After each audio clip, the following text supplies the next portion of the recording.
उनका ये है।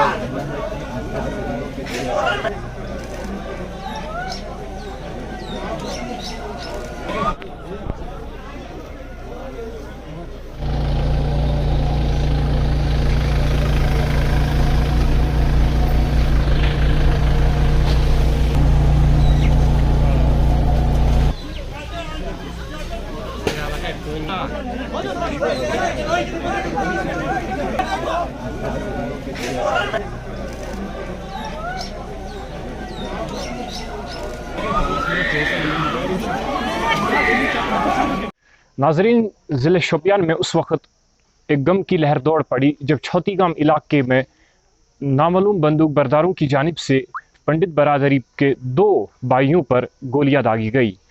और उसके फौरी बाद जो ही ये हमला हुआ तो सिक्योरिटी फोर्सेस ने अपने मुहासरे में उस सारे इलाके को लिया और घर घर तलाशी जारी की और ढूंढने की कोशिश की जा रही है कि जो हमलावर थे जिनकी जानिब से गोलियां बरसाई गई थी कहीं वो इसी इलाके में तो छुपे हुए नहीं है। जी हाँ नाजरीन, जनूबी कश्मीर के ज़िले शोपियान के छौतीगाम इलाके में करीबन 12 बजे 2 भाइयों पर जो कश्मीरी पंडित है 2 गोलियां चलाई गई जिसमें वो जख्मी हो गए थे। हालांकि सुनील कुमार और पिंटू कुमार के बतौर इनकी शिनाख्त हुई है जो छौतीगाम के रहने वाले हैं।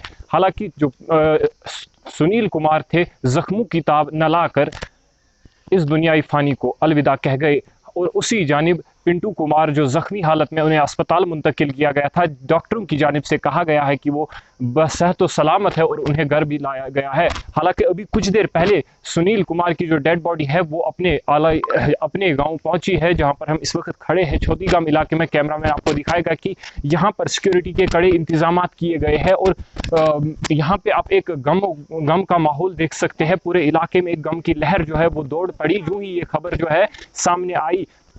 मैं आपको बता दूं कि नामालूम बंदूक बरदारों की जानिब से 2 भाइयों पर गोलियां दागी गई।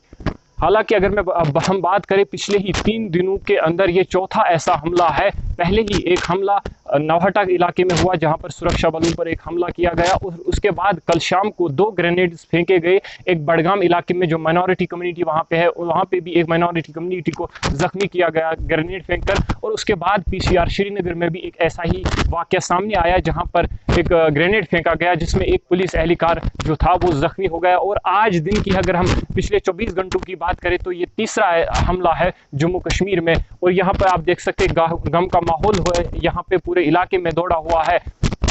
और अगर हम बात करें लोगों का भी यही कहना है कि शरीफ पसंद ये दोनों भाई थे जो सुबह सवेरे अपने चरवाहों को लेकर बाग में गए थे उन्हें चराने के लिए। हालांकि कुछ अस्करियत पसंदों की जानिब से उन पर बाग में ही गोलियां बरसाई गई जिसके नतीजे में एक की मौत हो गई है और दूसरा जो है जख्मी हो गया था, लेकिन अभी उसकी सेहत जो है वो ठीक बताई जा रही है। हालांकि क्या कुछ तफसीलात अभी भी आते हैं इस हवाले से क्योंकि अभी भी पूरे इलाके में जो मुहासरा है वो जारी है। मुझे दीजिए इजाज़त, खुदा हाफिज। एक की डेथ हुई, एक जख्मी हुआ, मगर ये काबिल मजम्मत है। ये हमारे गाँव में बिल्कुल एक दूसरे के साथ अच्छी तरीके से यहाँ पे रहते हैं। शादियाँ हो, खुशी हो, गम हो, हर एक की खुशी और गम में ये शामिल होते हैं। हम उनके घर आते हैं, ये हमारे घर आते हैं। सारे गाँव को ये बहुत बड़ा सदमा है। ये खुशी की बात नहीं है बल्कि सदमे की बात है। जो लोग इस तरह का इंसिडेंट करते हैं, इस तरह के अटैक्स करते हैं, क्या कहते हैं आप उन लोगों को? तो हम तो इसके लिए बहुत ही मजम्मत करते हैं। ये तो ठीक बात नहीं है। हमारा गांव जो है ये बिल्कुल 30 साल से यहाँ ही रहे हैं और 30 साल के बाद आज ये मसला यहाँ पे हुआ। ये लगातार हमेशा यहाँ ही रहते हैं। तो कुछ है ये तो बागों में काम ये गाय लेके गए हैं, उधर ही आए हैं कोई, तो उन्होंने ये इंसिडेंट